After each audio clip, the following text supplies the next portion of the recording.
Hey there, internet. How's it going? Hey there, how's it going? Checked out Kill la Kill this week, and I do have to say that the beginning of this episode, well, now the part before the credits roll, I'm gonna say this right now, that really didn't need to be there, and honestly, it really didn't do anything to help out the story or the characters or really anything. It really didn't do anything to kind of help out anything. It's just a pointless thing in which that I know that it's supposed to paint something towards like the characters or whatever, but honestly, it really didn't do anything, and really it didn't play into the episode and what happened later on in it. So, really, I'm just gonna mention it right now and just say that it really didn't mean anything. And I know a lot of people will possibly might read into it as something, and it's not. However,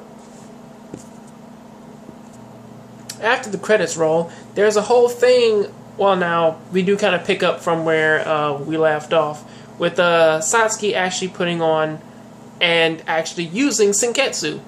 And honestly, it's a thing of like, they actually do work rather well. However, she is kind of at the disadvantage because necessarily she can't, because she can't understand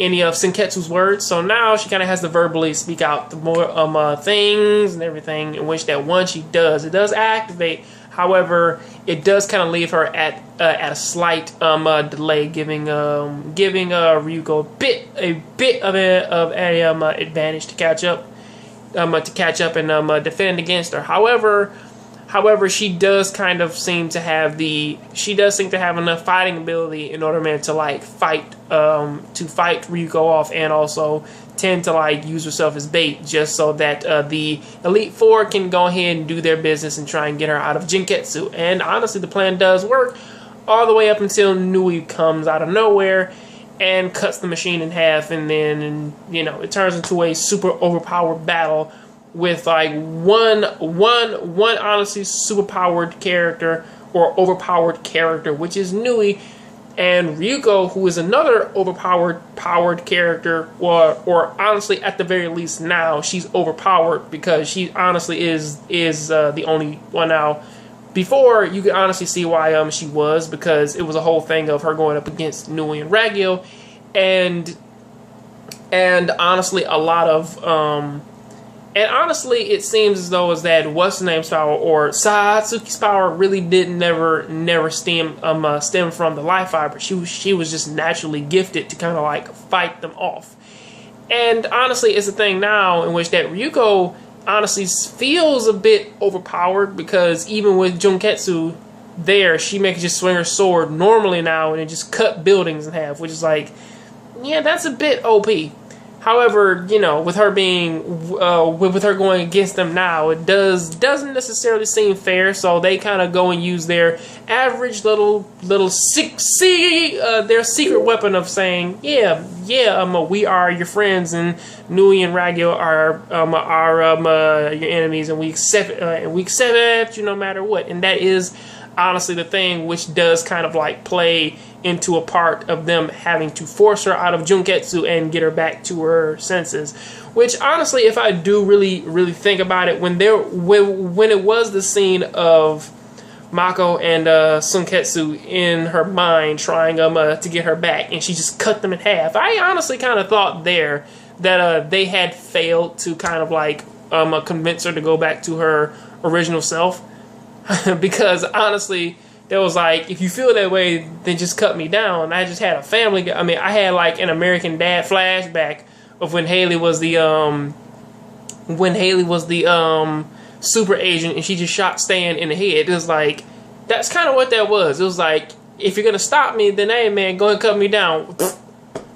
That was just the end of it. And it was oh yeah, Then honestly, we did have turned into a flashback of her throwing her sword, hitting Nui in the back, and her ripping off Junketsu. And honestly, before that, I will say one thing that I did honestly like about this episode. There was a little moment when Satsuki's actually fighting off Nui, and is actually doing a really good job of it without life fibers, as I said earlier.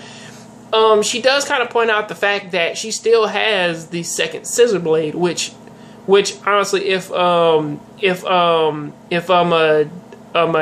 she did honestly trust Ryuko as much as she said she did, she would have had given the damn sword back to her, and it would have been in its original mode, which is a gigantic scissor sword. So you know, it would have been back as that. But honestly, it wasn't. It was just, that's a very interesting thing. And honestly, the episode goes off with her saying that she has to rip off Junketsu, and just so she could put back on Senketsu. Now, honestly, I really did kind of, that honestly did kind of throw me off a little bit, because I will be honest, the last time she spoke to any of her friends was the fact of her saying like that they see her as a monster and they were laughing at her, and man, she can't wear Senketsu because of reasons of him seeing her, or of him reminding her that she was a monster and that she was just like Ragyo.